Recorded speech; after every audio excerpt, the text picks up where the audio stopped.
English broadcaster Phil Liggett today starts covering his 50th Tour de France.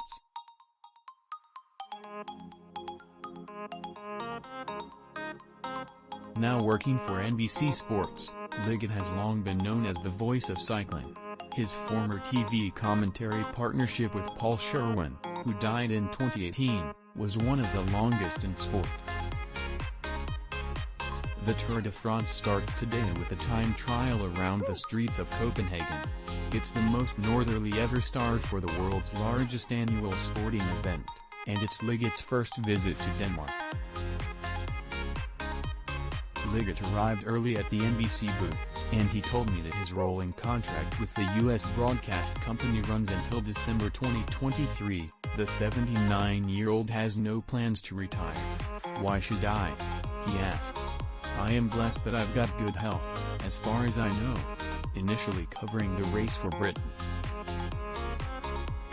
When startup broadcaster Channel 4 planned to air a daily highlights show of the Tour de France, Liggett was hired as the main anchor and live commentator. "Honestly, it seems like just 5 years ago when I stood in The Hague on my first Tour de France in 1973, mused Liggett. Liggett was an assistant to British TV commentator David Saunders at that event. He also filed copy to the British cycling magazine Cycling Weekly. Before starting in journalism, Liggett was a racing cyclist. "I went to live in Belgium and I progressed enough to get a contract offer as a pro, but I moved across to journalism instead. It seemed more secure. And so it has proved." Liggett also commentates on the Commonwealth Games for Australian TV and other sports during the Olympics, but it's cycling that has sustained his long career. "Even though I've got a contract with NBC, it's still my decision on when to hang up the microphone. I'll be 80 next year, I don't feel it."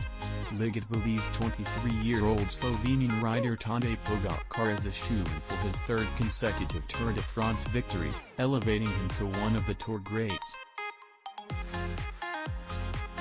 This is the Tour's 109th annual edition. Pogačar's victories in 2020 and 2021 saw him win 3 different classifications, awarded with different colored jerseys during each tour, a dominance not seen since the 1970s, and the all-round dominance of the Tour by the Belgian rider Eddy Eddy Merckx, winner. If Pogačar wins the 2022 Tour and goes on challenge for next year's event, it's another shoo-in that the voice of cycling will continue to be that of Phil Liggett.